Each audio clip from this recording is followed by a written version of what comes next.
جب پوچھا گیا حضور یہ قربانیاں کیا ہیں، فرمایا تمہارے باپ ابراہیم کی سنت ہے، اور فرمایا کہ ان کو خوش دلی سے اللہ کی راہ میں قربان کرو۔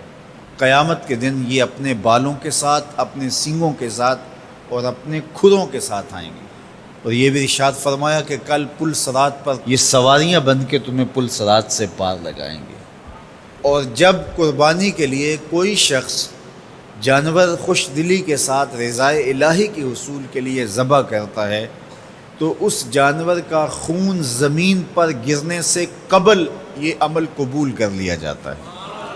اور یہ بات بھی ذہن میں رکھیے گا کہ ایام نہر یہ 3 دن جو خون بہانے کے ہیں، 10، 11 اور 12 تاریخ، ان ایام میں آپ جو بھی عمل کریں، نماز پڑھیں اور دیگر صالح اعمال کریں، بہت قابل قبول ہیں اور اللہ ان کو قدر کی نگاہ سے دیکھتا ہے۔ لیکن ان ایام میں جو سب سے زیادہ اللہ کو محبوب عمل ہے وہ راہ خدا میں خون بہانا ہے، قربانی پیش کرنا ہے۔ تو قربانی کا کوئی اور متبادل نہیں ہو سکتا۔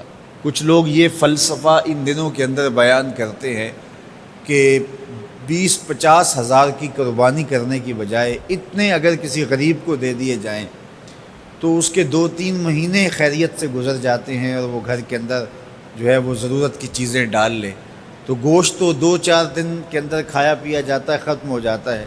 لیکن اگر اتنے پیسے کسی غریب کے گھر دے دیے جائے تو یہ اچھی بات ہے۔ تو اسلام کب اس عمل سے روکتا ہے؟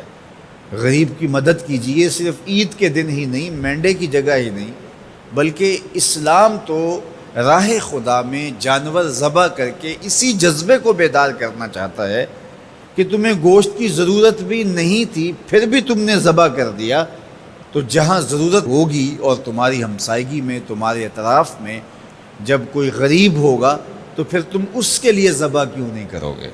اس کے لیے تم قربانی کیوں نہیں کرو گے؟ اِثار کیوں نہیں کرو گے؟ یہاں تو پھر بھی ہم گوشت خود کھا لیتے ہیں یا غرباء میں بانٹ دیتے ہیں، لیکن منا کی وادی میں جہاں لاکھوں قربانیاں پیش کی جاتی ہیں وہاں تو جانور کاٹ کے اس کو ذبح کر کے بس چھوڑ دیا، اس کے گوشت سے غرض ہی نہیں ہوتی۔ زیادہ تر حجاج ایسے ہوتے ہیں جن کو یہ بتا دیا جاتا ہے کہ تمہاری قربانی کر دی گئی ہے، اور وہ فون کال کے انتظار میں یا حکومت وقت کی جانب سے دیے گئے وقت کے بعد حلق کروا دیتے ہیں۔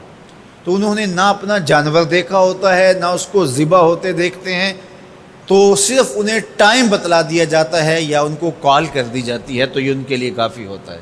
تو وہاں تو گوشت کھانا بھی مقصود نہیں، تو صرف اللہ کی رضا کے لیے جانور ذبح کرنا۔ تو جب رضائے الہی کے لیے جانور ذبح کرنے کا جذبہ پیدا کر کے تمہیں راہ خدا میں خرچ کرنے کی ترغیب دی جاتی ہے تو پھر تم پورا سال خرچ کرو گے، تمہارے لیے کوئی مشکل اور کوئی مشقت نہیں ہوگی۔ لیکن اگر تم جو ہے وہ اس جذبہ خیر سے نور حاصل نہیں کرو گے تو پھر تمہیں یہ دولت نصیب نہیں ہوگی۔ تو سب سے افضل عمل ان 3 ایام کے اندر جو بتایا گیا وہ یہی ہے کہ راہ خدا کے اندر خون بہانا ہے۔